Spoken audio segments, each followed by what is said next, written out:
Hey, what's up, vinyl community? Long time no see from me.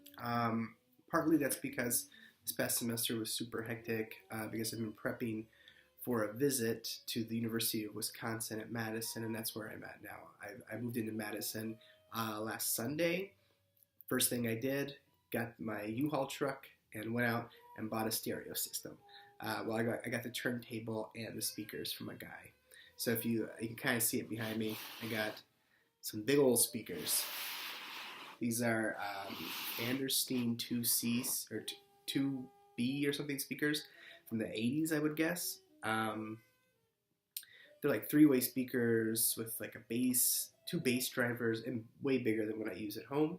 But I'm living here by myself without my wife, so I have no concerns about having ugly speakers in the living room or cats tearing them up because I don't have a cat here. Previously, I was always really worried about my cats destroying my speakers. Um, Sorry, there's this thing beeping at us. I got a Riga turntable, and I just got an amplifier from a guy on Craigslist for 50 bucks. So everything got up and running pretty quickly, and I picked up some records. You guys can hear this behind me. I already had a copy of this in Austin, and I've shown it before, but I recommend this to people every time. This is Ornette Coleman, Soap Suds, Soap Suds. This is just Ornette Coleman with Charlie Hayden duetting. Beautiful. I think it's one of the better, I put it in my top Ornette Coleman. I don't know why he keeps doing that. I put it in my top Ornette Coleman records, and as you guys probably know if you've watched this, I'm a big Ornette Coleman fan. I've got lots and lots of his records. Some other stuff I've been listening since I got here. I was really happy to find this. This is another one that I have found multiple copies of this record and given them away because they're usually under $2 or $3, and this one I think was like $2. This is Peter Gordon, Brooklyn. And there's Peter Gordon on the back. You gotta love the balds. Bald guys. Yeah. Kieran, you hear me? I don't think anyone else is bald that I watch on here. And Kieran's not as bald as I am. This has a couple songs that you should check out. Remember to Forget. That's a great song.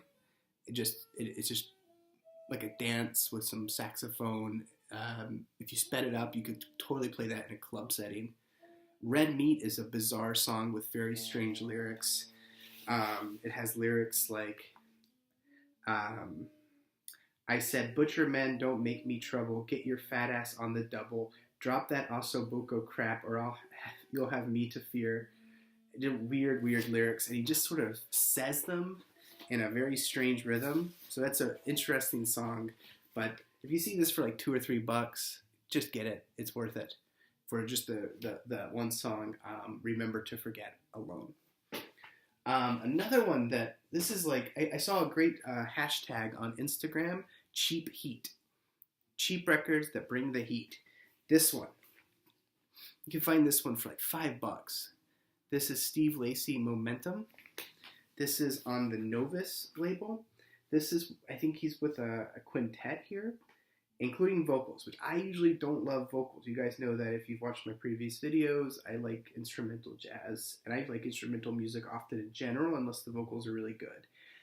The lyrics I don't really pay attention to them on here, but the woman has an interesting voice. But then it has two songs that are just instrumental. Track A, or side A, track 1, The Bath. That, I think, is one of my favorite Steve Lacy compositions. It's great.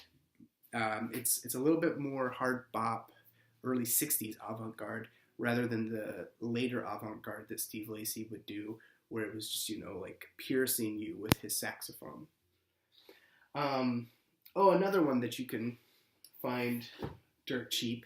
I don't know if you'd call this cheap heat, but this is the first Warren Zevon. I think it's his first record. This is his big hit record. This has like Roland the Headless Thompson Gunner, Excitable Boy, Werewolves of London, which is the one that I think everybody knows.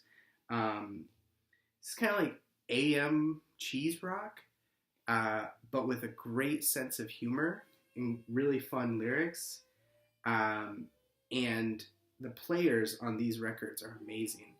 You know, if you just listen to the music, how tight the band is, it can sort of sound soulless if you're not listening, because everything's just too perfect. But it sounds. I think this is amongst these types of records, this band still brings energy, and it doesn't end up sounding soulless like, say, an Eagles record can sometimes sound.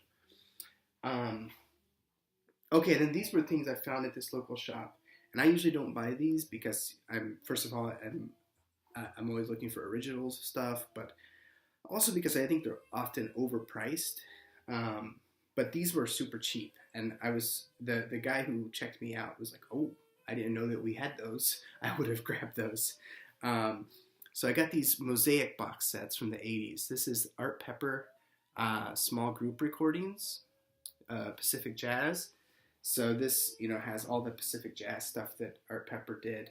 Not like the contemporary, but the Pacific Jazz stuff. And then the other one, and this one I was really happy to find. I've listened to this all the way through, all 4 discs, twice now in the past few days. This is the complete candid recordings of Charles Mingus.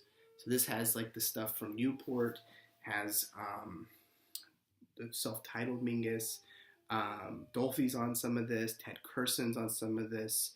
Just great late, like boppy, avant-garde Mingus, his own thing, sometimes his stuff defies classification, in my opinion. Okay, well, I got some other cheapo records that I'm not going to show, stuff that, I don't know, I already have most of it, but if I find stuff for a few bucks here, I'm just grabbing it. I might have a whole bunch more to show you at one point. I'm talking to the guy who sold me the turntable and speakers about working out a deal for his record collection. Something where maybe I would pay a very low price per record, but then I would promise him that if something flipped for big bucks on Discogs or eBay, then I would give it to him, at least most of it. So maybe if we can come to some kind of deal where I'm not paying a whole lot for him, I might end up with a stack of, he says 900 to 1,000 records.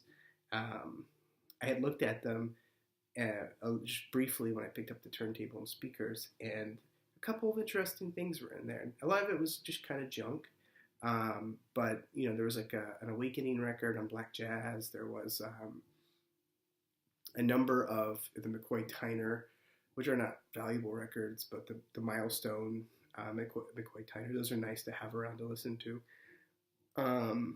So yeah, maybe I'll have a lot to show in the coming weeks. Okay, I will probably make another video within a couple months. I know I'm not the best about making these, but I'm still watching a lot of you guys.